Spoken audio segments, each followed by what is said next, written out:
بسم اللہ الرحمن الرحیم۔ السلام علیکم دوستو، زلزلہ ٹی وی چینل میں آپ کو خوش آمدید۔ دوستو، آج ہم بات کریں گے سعودی ولی عہد شہزادہ محمد بن سلمان پاکستان آ رہے ہیں۔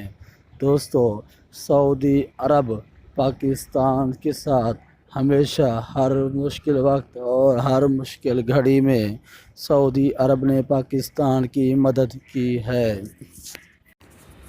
دوستو، سعودی ولی عہد شاہ فیصل سے لے کر آج تک ہمیشہ سعودی عرب نے پاکستان کو ہر مشکل وقت میں سیلاب ہو یا زلزلے ہوں یا ویسے معاشی مشکلات، سعودی عرب نے ہمیشہ پاکستان کو تعاون دیا اور پاکستان کو مشکلات سے نکالا ہے۔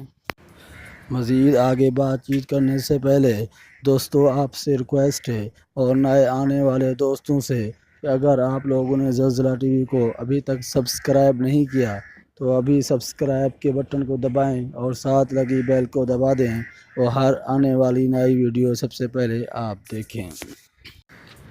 دوستو، سعودی عرب اور پاکستان کے مثالی تعلقات کو اس بات سے بھی آپ اندازہ لگا سکتے ہیں۔ پاکستان کے شہر فیصل آباد کا نام سعودی ولی عہد شاہ فیصل کے نام منسوب کیا گیا ہے اور بادشاہی فیصل مسجد کا نام اور کراچی میں شہر فیصل کا نام بھی شاہ فیصل کے نام سے منسوب کیا گیا ہے۔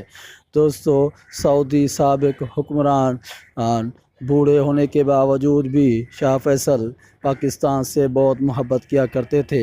جب بھی کہیں پاکستان کو دکھ درد ہوتا تو شاہ فیصل ہمیشہ پاکستان کی مدد کے لیے آگے ہاتھ بڑھاتے اور اپنے خزانے کے منہ کھول دیا کرتے تھے۔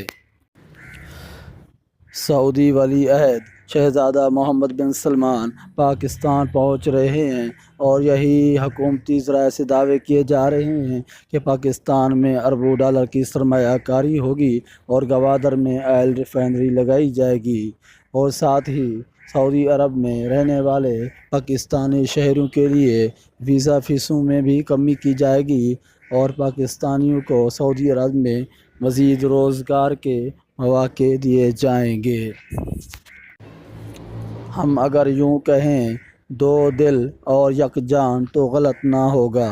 سعودی عرب نے جب بھی کہیں پاکستان میں مشکلات ہوئیں معاشی تو سعودی عرب نے دل کھول کر اپنے خزانے کے منہ کھول دیے اور پاکستان کو جتنا ممکن ہو سکا اتنا پیسے دیے اور حال ہی میں سعودی ولی عہد نے ڈیم فنڈ کے لیے بہت بڑے فنڈ کا بھی اعلان کیا ہے۔ دوستو، آپ لوگوں کی محبت انشاءاللہ آگے بھی سعودی عرب اور پاکستان کے تعلقات بلندیوں کو چھوئیں گے اور پاکستان خوب ترقی کرے گا۔ انشاءاللہ پاکستان کا دنیا بھر میں نام روشن ہوگا اور پاکستانی کو عزت اور وقار حاصل ہوگا۔ پاکستان زندہ باد۔